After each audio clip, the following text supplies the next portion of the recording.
God, laying your majesty aside. You reached down in love to show me life. Lifted from darkness into light. Oh, King for a slave, trading your righteousness for shame. Despite all my pride and foolish ways, caught in your infinite embrace. Oh, and I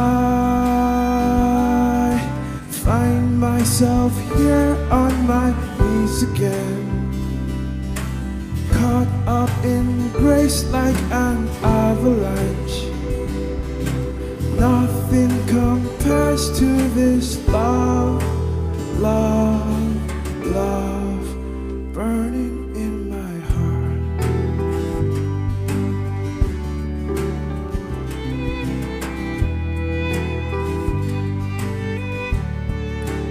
Burning in my heart.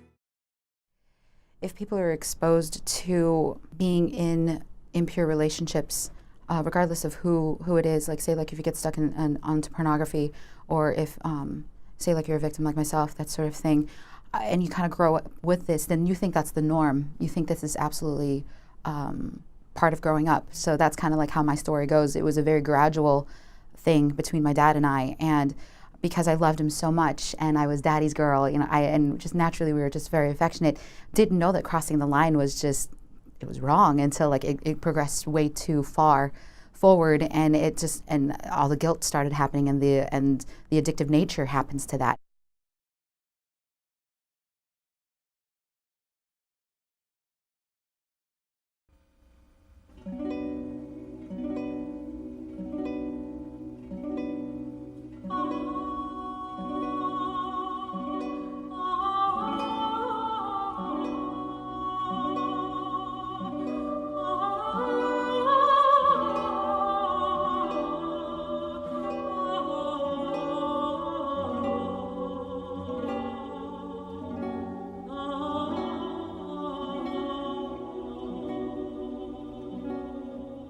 In abusive relationships, what happens is that our lives become controlled by fear instead, and we're not free.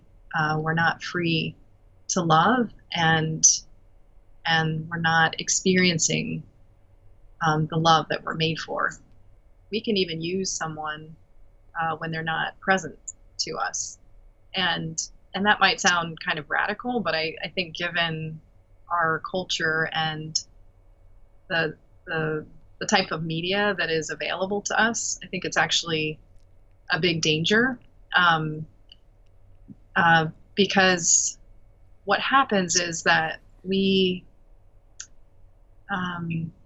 begin to objectify people, you know, when we think about another person in such a way that is not in keeping with their dignity. We're not viewing them as a whole person. We're just thinking about aspects of their person that give satisfaction to me in this moment. And the person may not even be aware of it, but it's a danger, and it can slowly erode our ability to love that person.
world is filled with relationships where people use one another. And I don't think we're always aware of it.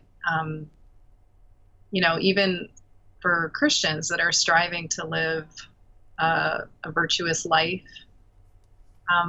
we can still fall into patterns of using other people. When I employ another person as a means to an end, and I may use them for various reasons, but ultimately I'm not looking at them anymore as a person. I'm simply disregarding their needs, what's good for them, and I basically have in mind what's good for me or what feels good to me. In our culture, that we suffer from a very relativistic mindset in many cases, where each person feels free to define what it means to what good means, but unfortunately, when we're not coming from an understanding of the person that's true and genuine, then that definition can be anything that I want. We tend to focus on what feels good, what feels good to me, or even what I think maybe feels good to you, but that doesn't mean that it's good for me just because it feels good. To really think about, well, what does it mean to love? Because that's what we're called to.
Love is giving of ourselves and making a gift of ourselves. And sometimes that's going to require sacrifice on our part. Hopefully we learn that we have value, that our value is something given to us by God, and it doesn't depend on what we can do or produce, or it doesn't depend on us satisfying the desires of another. It's really just, I exist, and that's a good thing. And I'm valuable. I'm loved just because I'm here. Because I exist. And I think when we have that sense of security, then we're people that are free to love.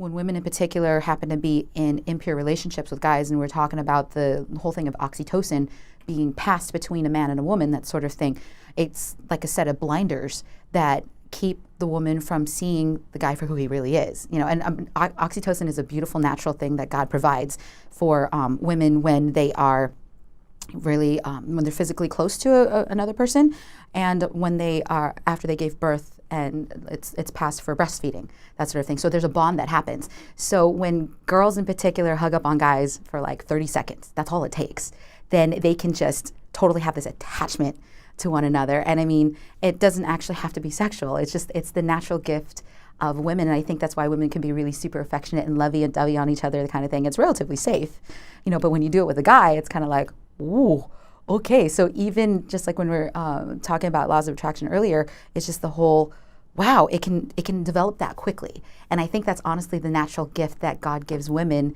to be able to make bonds. We have that natural gift, but because things get a little bit twisted, especially if a girl is looking for love in all the wrong places, that's why they get stuck, because like they don't necessarily know that chemically speaking, they've already bound themselves to somebody. And if that person treats them badly, they don't know, because they're partially blinded from that, especially if they have sex. Especially if that happens, then that bond happens, and it's like the peanut butter jelly thing going on. Like you could put a piece of bread with peanut butter on one side and jelly on the other, and you put them together, but you can take them apart, and it's never fully separate. It's just like there's a little bit on each side.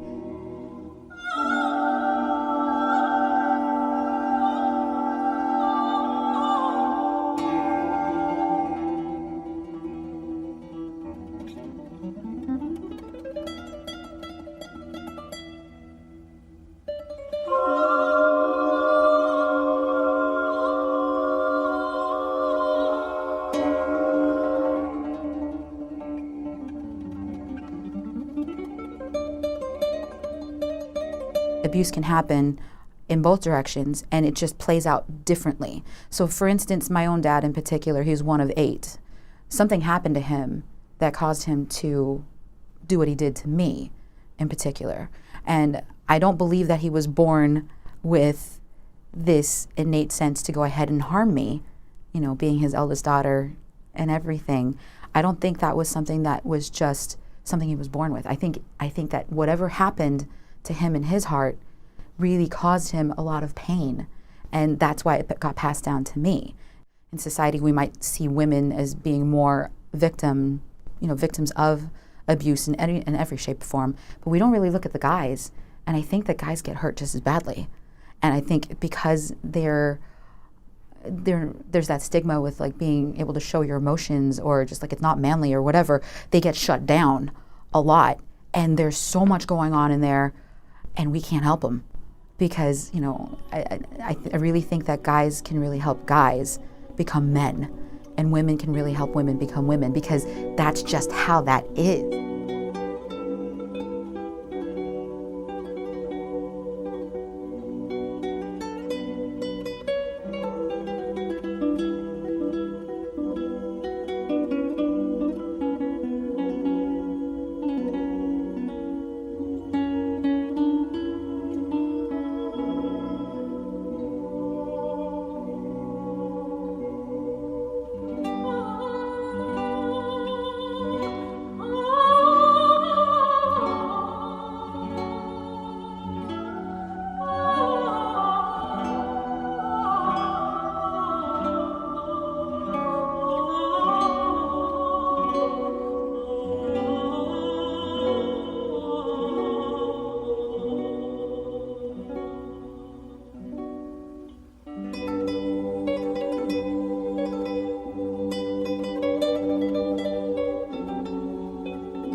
My family, my sister and I have mostly made this pact that, what we've inherited from our parents, like, my dad ended up leaving our family, and there's a lot of brokenness that happens. And so I think without really speaking about it, my sister and I have decided, we're not letting this happen any further. We're not going to not talk to each other and be able to process the pain, the hurt, the sorrow, whatever it is, that sort of thing. We've made a decision as family that like we don't want to perpetuate what was passed down to us. So how do we do that? My sister herself studied psychology and has her master's in counseling, and she actually is a middle school counselor, so God bless her. She deals with really young, very hormone-ridden teenagers, and she's got such a gift of being able to help those kids be able to see a little bit beyond like the immediate sphere of everything. And in a funny way, she's also been a huge support to me to help me be able to deal with just what does it mean to be a survivor of sorts. And so when there's a cycle that happens, there has to be an intentional decision made by somebody that this is going to stop. And it's hard because it is so, especially if it's passed down from like generation to generation, it can be really difficult to pull yourself out of that.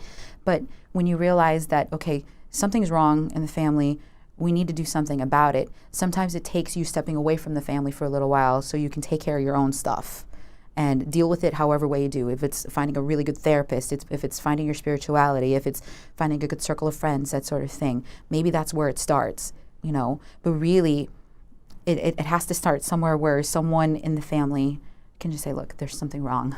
We need to talk.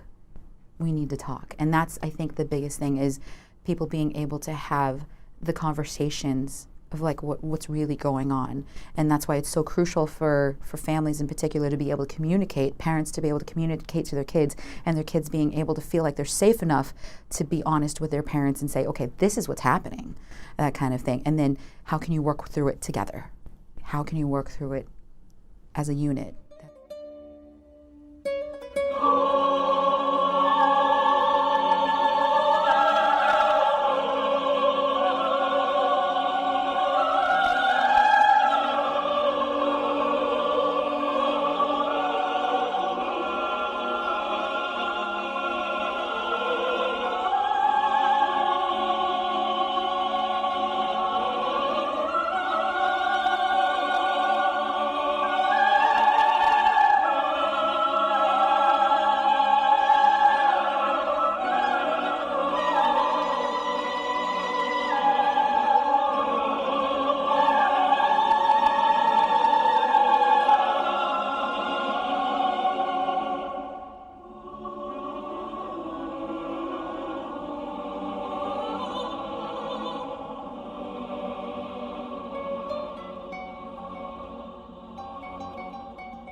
A person is somebody with dignity, somebody that isn't subject to being used as an object, but we want to be people that treat others with dignity and really learn to recognize that each person is a child of God.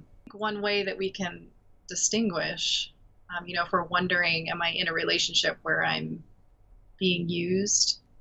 We can ask ourselves, if I stopped doing this thing for this person, or I stopped giving this to this person, would the relationship endure? Would there still be a relationship there? And vice versa, we can ask ourselves in our own relationships, am I willing to put this other person's needs before my own, even when it's going to cost me something? And, when I have to sacrifice my own preference for the sake of the good of another. It takes an extraordinary amount of courage to be able to recognize, okay, this person is not good for me for whatever reason or another. And hopefully they won't wait too late where they end up being in danger physically, that sort of thing. There's a lot of damage that could be done, obviously, emotionally. But first of all, it's just prayer for courage, for one. And two, being able to find other people that they trust, that can help them look at the situation and go, does this look right? Because a lot of the times it does take a lot of humility to be able to ask somebody, I'm like, am I doing this right? Because somehow something feels off. And if you have people that are really looking out for you as a person and they're lovingly trying to help you get out of a dangerous situation, then hopefully you have that kind of a relationship with them that this person can get out of a terrible relationship. But a lot of times, if you're just so caught up, that sort of thing, it gets really difficult. So we as like people on the outside of the relationships, if we're seeing somebody that's putting themselves in harm's way, you would say something, right? So I think it's really a matter of being able to truly be loving towards one another and looking out for each other and being able to notice when things are a little bit off, that sort of thing. And all of us being courageous enough to say, you know what, you don't look happy, what's going on? And taking the time to ask the questions, and making that okay. It's hard though, especially this day and age, like 'cause everybody's go, go, go, go, go, and here we are in New York, it's like everybody's going real fast. But to be able to do this, to stop, to take a moment, to unplug, and to just reflect and go, where am I in my life? Am I really happy? Is this the best that I can do? I think we also have to keep in mind an understanding that everything that we have is given to us. We're called to make a gift of ourselves to another in many different ways, depending on how God has called us to live our lives. But we also want to receive the things that He's giving us with gratitude, and we want to resist the temptation that we have to possess and to take control. I actually spent 7 years in a monastery. I realized that He wasn't calling me there for the rest of my life.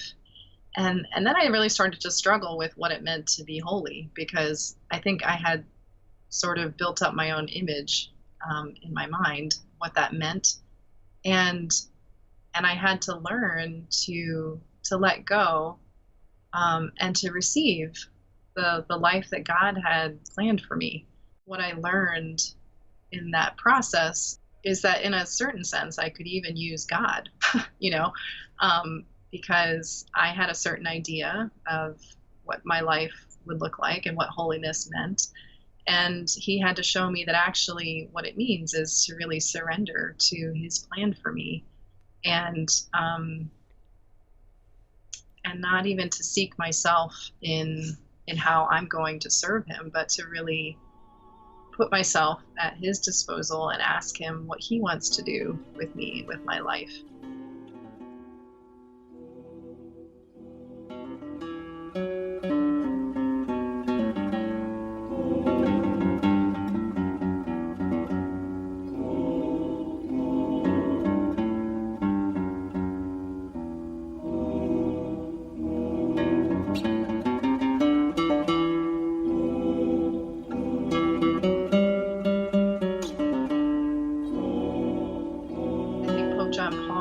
His whole vision that he's given to the church and to the world about our dignity is a very hopeful one, because it's a reminder that our value doesn't come from what we do, even if what we do is something that looks really good, or it looks holy. Like any teenager that is missing her father, tried to find love in all the wrong places, and it was a heart-wrenching time, and the scars are still there, which stinks. But through this ministry, through me being able to share, I've been able to heal in such a profound way, and even been able to forgive my dad for all of this, and my family's starting to get it back together as a result. But it's taken years to make that work. So the true gift of this community, of this way of life, if you would, has really set somebody like myself free. And I share my story freely because there's so many others that have had this experience, and they need to know that there's a chance. There's a chance to reclaim the truth of who they are, the very core of who they are, and just knowing that they are loved unconditionally, without any holds barred.